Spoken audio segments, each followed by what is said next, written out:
Our top lead. Ballot boxes have been sealed in the state of Karnataka. The voters have spoken.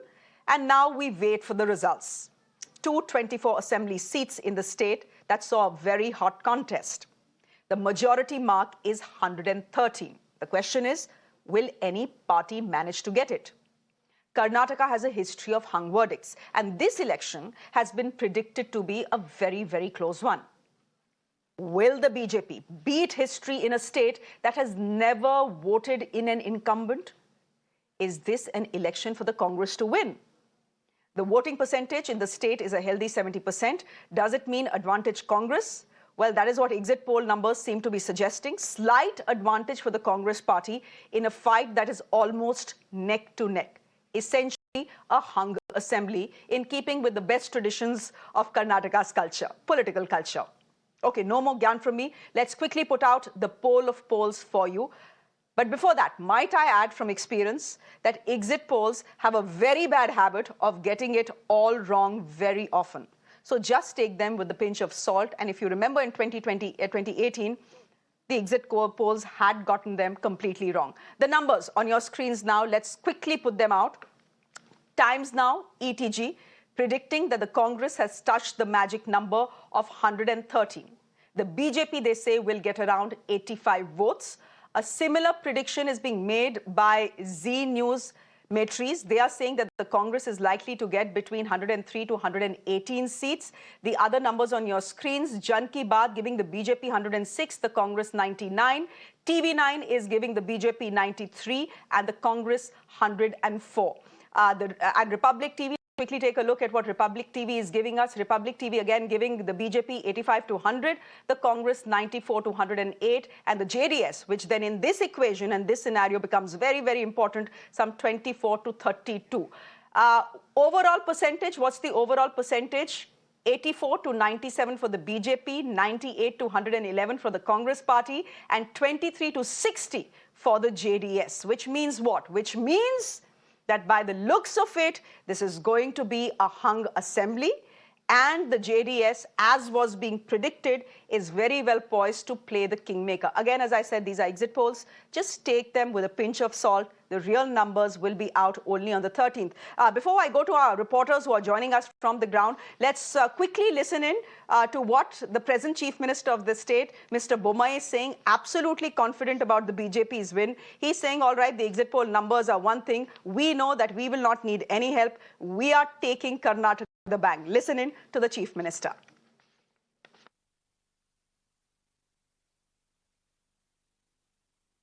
Our information on ground is very clear that we are going to get 100% complete majority, comfortable majority.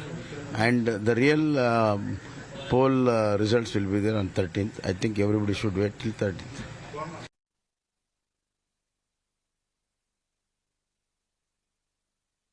Okay, everyone should wait till the 13th, but the numbers right now on our screens, let's put those numbers out. The numbers, no, we need the numbers. The voting is over. People have already voted. Let's just put out the numbers. The numbers seem to suggest that the JDS is going to play a very important role because the overall average that all polls seem to be giving it, the number of seats the polls seem to be giving it is 23, which means it's a party that is well poised to play the kingmaker. What is H.D. Kumaraswamy saying today? I'm fairly certain that everyone in the BJP and the Congress right now, after seeing these numbers, wants to be friends with one man only, that is H.D. Kumaraswamy. Let's listen into what he's saying. I'm not leaning to any party. Actually, now I'm trying to get clear majority, but at this juncture, everybody feels that it is not possible. Nobody will get clear majority. Let us see after 13th what will be the result, what will the numbers, who will going to get from all the three parties. Then only what will going to happen future days we can decide.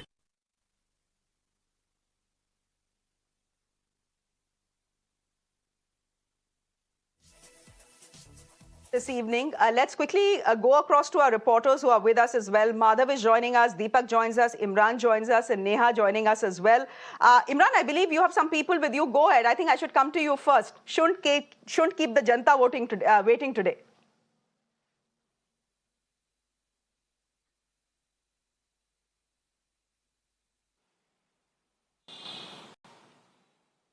Okay, Imran, it seems, is slightly busy with his phone. I don't think he can hear me. Madhav, I don't think Imran can hear me. So I'm coming to you. I'm coming straight to you, and we'll try and get Imran to pay us some attention. Imran, Madhav, you've seen the numbers. You've seen at least the exit poll numbers. Any thoughts? Well, there are some very, very different scenarios being painted by various, pollsters, and it really depends on which pollster you look at, because there are three that are projecting the BJP to become the single largest party, and there are several others that actually look at Congress as the single largest party. In fact, there is some such which even have given the Congress a very clear majority, and that, at the moment, of course, appears to be the majority view amongst the exit polls. If you, of course, average out all the exit polls, then the gap narrows considerably between the BJP and the Congress. But even in that average, the Congress does seem to have the edge. The larger question is whether the BJP, will come to a situation where it is closer to 90 seats or 80 seats, where with the help of JDS. But remember, the JDS, which was earlier projected to get above 30 seats, perhaps nobody is projecting the JDS to get more than 25 to 26 seats. And that's the outer limit. That's the best case scenario for the JDS as far as the pollsters are concerned. If you ask the JDS and if you ask Mr. Kumarasamy, of course, they will claim that they're forming a government on their own. Of course, the performance on ground has not really worked. But what does a reduced JDS performance really mean for the overall scenario? This means that in the old Mysore region, the JDS has not been able to garner the number of seats that it had in the last time. 10 seats coming down for the JDS means that those 10 seats are most likely going to go in the kitty of the Congress party, which would push it that much closer to the magic figure, if not past the magic figure. For the BJP, which has also attempted to make inroads in the old Mysore region, whether this really will help in some of those seats coming to it, but it has made a concerted campaign. At the moment, we don't know whether that will really work, but certainly the BJP will be spinning this to say that this means that if the JDS has not done as well, some amount of that Vocaliga vote would also come to it. So clearly there are various different scenarios that we're talking about when it comes to Karnataka. It's still an exit poll, as you said right at the beginning. Perhaps we cannot take it as a final word, but the broad picture that seems to be emerging is of Congress coming out as the single largest party. The largest question is whether they will be in a position to be within striking distance of that magic number or pass that magic number on their own. Will we see alternatively a situation where the BJP and JDS can potentially come together? Because that too is something that has been spoken about quite a lot in the Karnataka political circles. Back to you, Shreya. That's true. That's true. That's true. But the flip scenario is that we know Mr. D.K. Shivakumar and H.D. Devagowda go back a long way. Both Vocaligas, both have good relationships with each other, a good relationship with each other. So will it make more sense for the JDS to? All right, will it make more sense for the JDS to go with the Congress party? They've done business before. Meanwhile, Imran is sending us these pictures. Imran, you're sending us these pictures. We are seeing the present Chief Minister, Mr. Bommai, Basavaraj Bommai, on the screens, speaking not to reporters. They don't seem to be reporters. They seem to be, karyakartas, as it were, who have gathered here to probably meet him. The gentleman right behind you seems to be smiling. The numbers that the exit polls are throwing up don't have much for anyone to smile right now, not the Congress and not the BJP.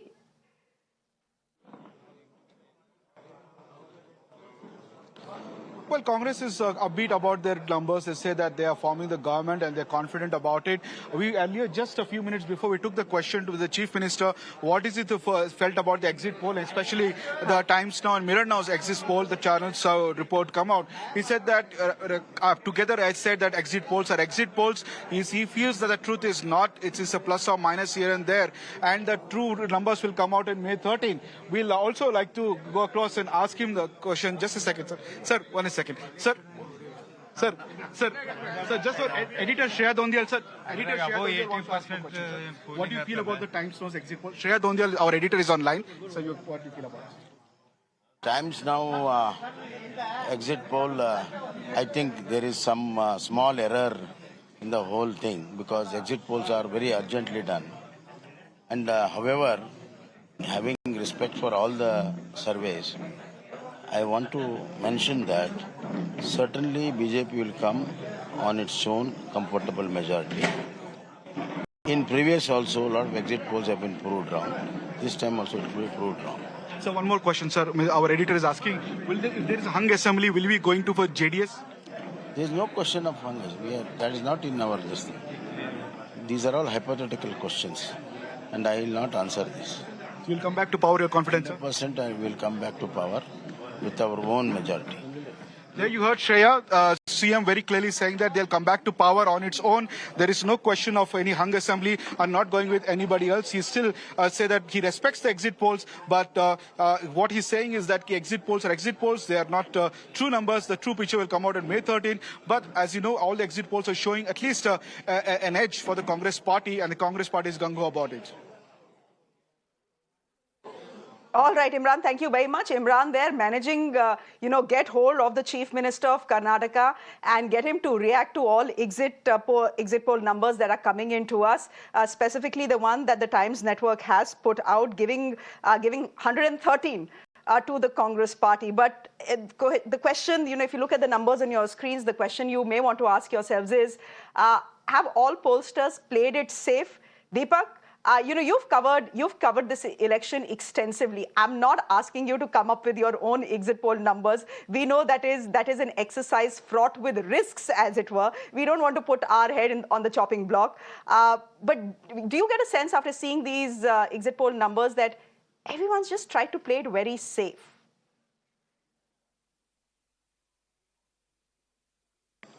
It's a very, closely fought election, Shreya. So, the exit polls, of course, yes, to a large extent, nobody has stuck their neck out and said that one of these parties is going to come out on top.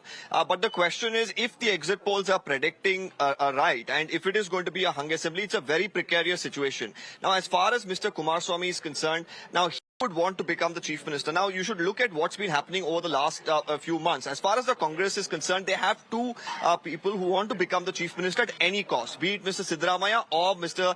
D.K. Shivkumar. As far as Mr. Kumaraswamy is concerned, he made it amply clear that he does not want to go with Mr. Siddaramaiah. Yes, both are, secular parties or brand themselves like that. So the natural ally here for the JDS would be the Congress. But because there is Mr. Siddaramaiah, how does it really fare for Mr. H.D. Kumaraswamy? Meanwhile, there have been some talks, even some of them outrightly saying, some BJP leaders themselves, that the deal with the JDS is done. So if something like this was negotiated, did the BJP, probably expect a situation where they may not hit the majority mark is also a question that comes up. But of course, we'll have the clear numbers on the 13th. I'm standing right now outside, the former Chief Minister, Mr. Siddaramaiah's house. We've been told that he's just woken up. He's had a long day after voting, of course, at around 10:30. He's gone around, booth to booth. He came back to his residence here in Mysuru just about 2 to 3 hours back, and he's taken a nap, probably woken up now and looking at the exit poll numbers. He would probably again think like on the lines of what you were saying, have the exit poll numbers played really safe, because as far as the Congress is concerned, they were pretty confident that they are going to get the majority, and we'll of course be getting in a word from him very soon about what he feels about the exit poll numbers. All right. All right, thank you very much. In a situation like this, when your results are going to be out, or at least part of your results are going to be out, how can you even manage to sleep? That's the question I would have for Mr. Siddaramaiah. It's almost yogic in its nature and scope. Neha, you're where Mr. Shivakumar is. Is Mr. Shivakumar, D.K. Shivakumar, in any mood to come out and speak? He was supposed to speak to you at 8:39. What is he doing?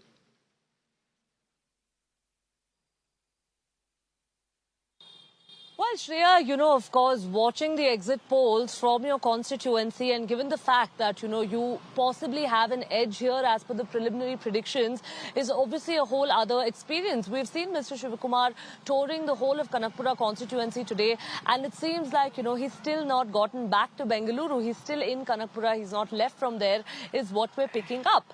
And given the fact that, of course, there was a lot of talk of the whole infighting within the Congress and all of that, but given given the fact that right now the preliminary, exit poll predictions do suggest that the Congress has a slight edge over here, over the BJP. Whether that means a majority or not, of course, is something that we'll very clearly only know on the 13th. But given that, with all of the backlash and with all of the politicking that we've actually, seen in the state, it's almost, it wouldn't really be wrong to say right now that the game has just begun for the state in Karnataka over here. Having said that, Shreya, of course, what's going to be key is to answer whether Kumaraswamy, would, of course, be making the kingmaker again or not. When we did question him multiple times in our interviews, he went on to say that he's certain of getting a full majority. But, of course, like Madhav was pointing out, things on ground paint a completely different picture. So, with that being said, Mr. Kumaraswamy is someone who's had an alliance with the BJP in the past. He's had an alliance with the Congress in the past as well. And if the exit poll, a few of the exit poll predictions have, said that it would be a fractured mandate. And if that's anything to go by, then understandably so, Kumaraswamy would be making the kingmaker. So that's really going to be something. But Shreya, I'm just going to leave it with this. It's been 40 years now since we saw one single party getting a full, simple majority in Karnataka. And given the fact right now that exit poll predictions, are, of course, hinging on the fact that there could be a fractured mandate, are things going to be different this time around? We'll find out on 13th. All right. It's a 38-year-old jinx. Will it be broken this time? Will Karnataka vote in an incumbent? Or will once again, keeping in the tradition of Karnataka's rich political history, will no party get a complete majority? The numbers seem to be suggesting that. Let me introduce my guest to you this evening. Lavanya Ballal is spokesperson of the Congress party. Hi, Lavanya. Good to have you on the show. Pratap Kangal is spokesperson of the JDS, a party everyone wants to be friends with. Thank you very much and welcome to the show. We have Pooja Prasanna, who is the editor, head of reporting from the News Minute. Thank you very much for joining us, Pooja, as well. And very quickly, let me welcome our other guests on the broadcast as well. Thank you very much, all of you, for joining us on the broadcast. Lakshmi Gaura, thank you. I see you. Hi. I couldn't see you. Now I see you. Good to have you on the show, Lakshmi. Thank you very much. Thank you. We'll be representing the BJP this evening. Pooja Prasanna, I'm going to come to you first. From all our reporters, reporters are the ones who've been tracking these elections for the last 3 months from the ground, and they have a very good sense with what is going on. I can tell you that most of the reporters that we had been speaking to, they weren't predicting the close fight that the exit polls are. Is it your sense that pollsters have played it very safe? Kisi ko mat do abhi majority, just hedge your bets. No, I don't think so. I think it is very close this time around because I did travel to the northern part of Karnataka, old Mysuru region and a few other parts of the state.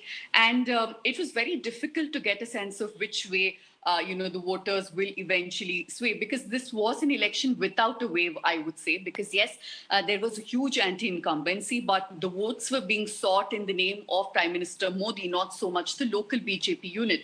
On the other hand, I see the Congress has put up one of the most spirited fights that I've seen in the longest time. They have been extremely aggressive on the ground, but more importantly on social media and mainstream media as well. They seem to have finally cracked, the advertising and the social media game that BJP used to be at least 3 or 4 steps ahead in all these elections. So it would be very difficult to predict which way this election goes. And I have so far completely stayed away from any kind of prediction because, at the end of the day, all we can do is kind of bring the pulse of the people. But it's really up to the pollsters to bring the numbers. But yes, I think there is a factor that many people who were possibly looking to vote against the BJP were not telling people that they were planning to do so. That is something that we also factored in. People were not openly, they were speaking against BJP, but were telling people that we might end up voting for them.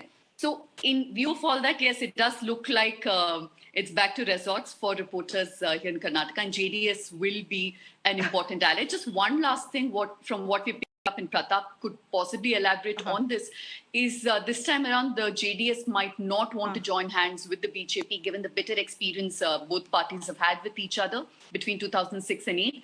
And also from what I understand, H.D. Deve Gowda is not keen on joining hands with the BJP.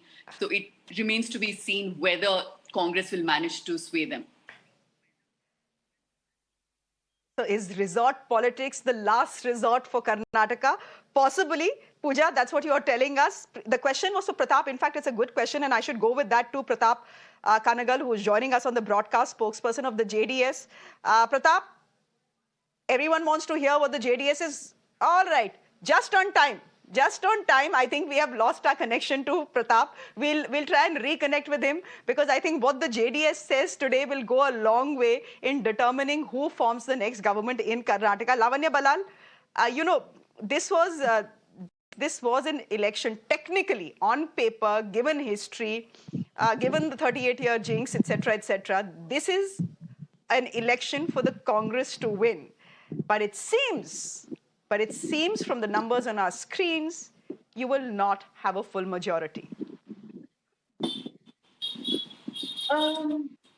Shreya, as far as I have seen, I've been on ground. I was in the booth as well till evening.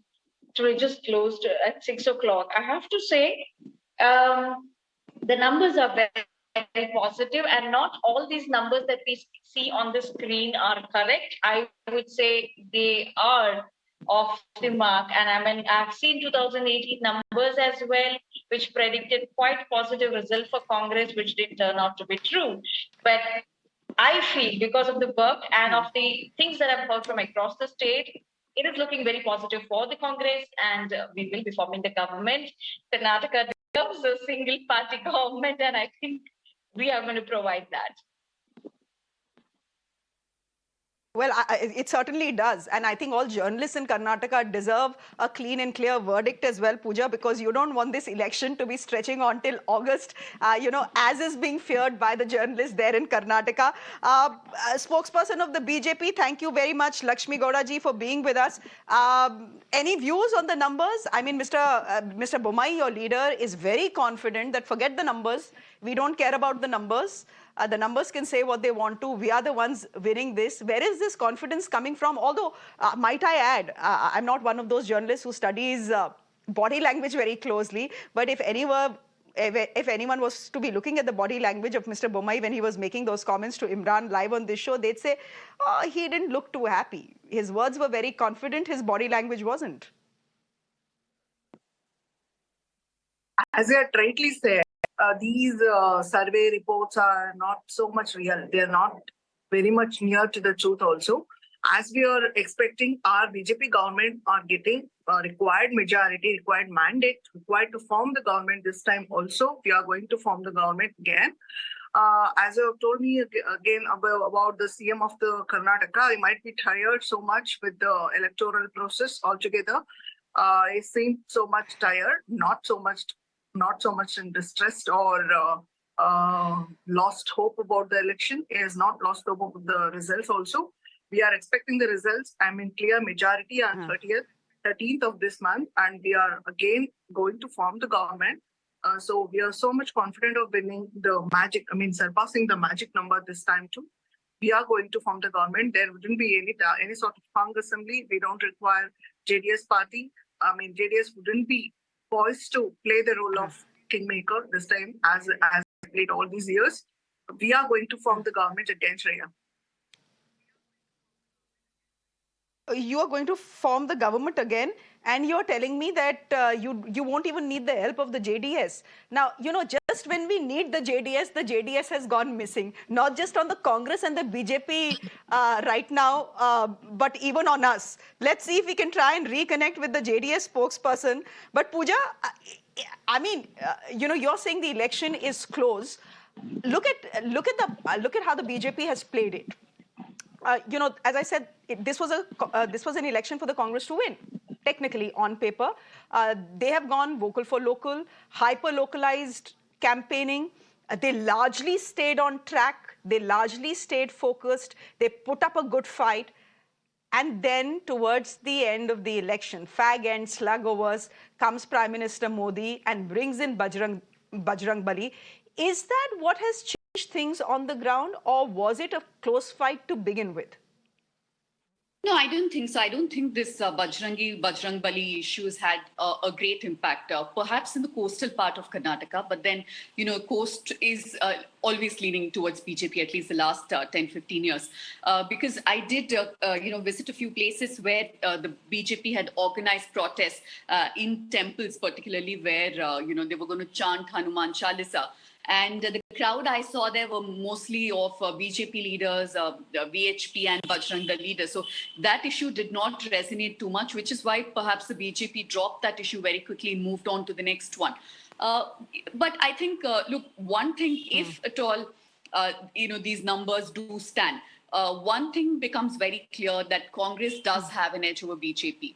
While some of the polls have given a majority to the Congress, some others have predicted that the Congress will emerge as the single largest party, short of the majority mark. So it does mean that last 2 days, that burst of Prime Minister Modi's campaign that the BJP resorted to, hoping that in the last minute they managed to capture headlines, attention of the voter, and the imagination of people, did not work as well as they would have hoped for. Perhaps in some parts of Bengaluru, but beyond that, it looks like other issues like inflation, corruption has been a factor. Beyond this, if BJP manages to come back to power, and I've been saying this, it just means 2 or 3 things. One, that voters no longer look at corruption as an issue when they go out to vote. Second, now Prime Minister Modi is such a big factor that he can help state governments beat anti-incumbency and massive corruption charges also. And the third thing is that, caste politics perhaps finally is on the decline in Karnataka. Okay, so again, caveat here, the numbers we are putting on your screens, they are not our numbers. We have not put, okay, give me a minute, Lavanya. These numbers are not something that we have put out.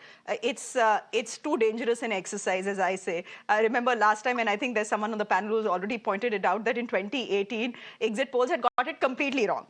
They had got it completely wrong. But these are the numbers in any case that have been put together by some very wise men and women, pollsters. So we'll just go by what they are saying. We'll take these numbers with a pinch of salt. Yes, Lavanya, you wanted to come in. But before I go to Lavanya, just for the benefit of our viewers who are just joining us, seems like it's going to be a hung assembly in the state of Karnataka. You have the average numbers there, 84 to 97, the BJP, 98 to 111 is the Congress, and 23 to 60 for the JDS. So JDS could perhaps end up becoming the kingmaker. Pratap, hi, good evening. Are you with us? Are you on the line with us? Yes, I'm back. Hi, good evening, Pratap. We were hoping to have you on the show, but I believe, there you are. I can see you as well. Yes. Pratap, you've seen the numbers. Now we need to know, and please be honest, who are you going with, the BJP and the Congress? Because one thing is certain, that, one of the parties, in fact, both the parties will need your help. See, definitely we are not very happy with whatever the numbers what been shown on the exit poll. First and foremost, they are even in the past, like exit polls are always been predicting very low numbers for JDS. Even in 2013, exit polls predicted only 24 numbers. We got almost 40. That's almost more than 30% of the predicted number. So in keeping in mind, we want to wait and see. We want to wait till 13th, till the exact results are out. First of all, and second thing, as far as in case of hung assembly, definitely we wanted to have farm our own government. And definitely we want to we just wait for the results, and we'll see that the developments, and we may choose to sit as opposition. No, Pratap, here's the point. One thing is very clear, that the JDS on its own is not forming the government, right? That's very clear. Right. I mean, even if the numbers are the worst case scenario, even if the numbers that we are seeing on our screens are the worst case scenario for the JDS, we know that the JDS is not going to be forming a government in Karnataka on its own. My question to you was simple. Pooja has been speaking to her sources, and they seem to be suggesting that the JDS doesn't want to do business with the BJP. Can we take it safely today, irrespective of what the numbers are on the 13th, that if push comes to shove, you're going to choose the Congress party over the BJP? See, nothing as such. For us, you've been seeing that we have fought Congress as well as BJP at the equal strength, and we treat them both as the same, and both national parties are the same, as the opponent. But as I said, in case if that kind of situation arises, yes, definitely our leaders will take the opinion of the elected MLAs what to do, whether Oh, to join the government or not join the government. Then we Pratap, will that's such a collectively diplomatic will answer. take that decision. Uh, It's not a diplomatic answer, but that's a fact. We Pratap, have to that listen to is the a MLAs, elected fairly MLAs, because diplomatic answer. they no, it's not about being diplomatic or not about or straight, but we have to listen to our MLAs and who are like an MLAs, and we have to take that their opinions. Then we have to discuss our leaders like HD Kumaraswamy, Deve Gowda, and Mr. Revana, Bandappa Okay. Kashyapannor, and then CM Ibrahim is there. So Okay. all will take a decision on that. What we have to do on the further course of action. Okay. Pooja, you had that question for you, but no straight answers coming in. But has the JDS more, I'm fairly certain they knew as they were going into these elections that they will have to choose between the BJP and the Congress, and that they've already made up their minds. Are you absolutely sure and clear? I mean, we are getting a very diplomatic answer from Pratap here, spokesperson of the JDS, but are you fairly certain that they're going to go with the Congress and not with the BJP? Because the BJP could have a lot to offer as well. Of course, but that said, I don't know how much the JDS can negotiate with the BJP High Command. Let's remember that, in 2006, when they did form a coalition with the BJP, it was a completely different party. And today it is not a party that likes another, regional party to dictate terms to it. And also there is a fear, from what I understand, that tying up with BJP could very well mean that, we've seen what's happened in Maharashtra. So there is a fear that the very existence of the party that is joining with BJP could be at threat. There is that very real fear as well. But I don't think it's that simple that, with Congress also things will just work out, because last time in 2018, there were many issues that had to be resolved before they could even form that coalition. So my sympathies with Pratap. I understand his predicament. He cannot, say this way or that. But even with Congress, there are certain issues. But the sense we're getting is that the Congress High Command might be willing to negotiate terms with the JDS much more than the BJP High Command, because a party that is in power in so many states in the country, and also is projecting this this image of being a strong party, not willing to bow down in front of anybody.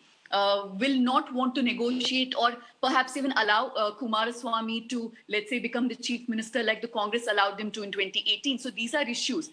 More importantly, I think the biggest issue at this point is some of the allies of the JDS, right? For example, BRS and even, Mamata Banerjee's party, TMC, will not have been suggesting to Deve Gowda to not lean towards BJP, because that would be a huge dent to the secular third front that they have been trying to prop up for a while. So keeping all these factors, Congress would be a more, congenial option. But that said, it just won't be a simple road. Siddaramaiah is a big factor. He will be opposed to any kind of alliance with the JDS. So how that factor will be negotiated? What are the terms this time around? Who will be the chief minister? So there are multiple complications. But the sense I'm getting is, if push comes to shove, yes, more towards the Congress than towards the BJP. The JDS has had a pretty bad history and a lot of bad blood with Mr. Siddaramaiah, but they seem to get along well with their fellow Vokaliga, which is Mr. Shivakumar. So who knows? Maybe that will work out. That's the equation that will work out. We'll leave it there for the moment. Pooja, thank you very much for joining us. Lakshmi Gowda, thank you. Good to have you on the show. Lavanya, thank you. And Pratapji, thank you very much for joining us. As I said, exit poll numbers out. Seems to be a neck-to-neck race with a slight advantage to the Congress party. The JDS will probably play kingmaker. But these are exit poll numbers. They have gone wrong before. The final verdict is only on the 13th, so we'll wait for that. For the moment, slipping into a quick break on the show. Up next, Pakistan continues to be on the boil. We are getting you all details from there in just a bit. Do stay with us.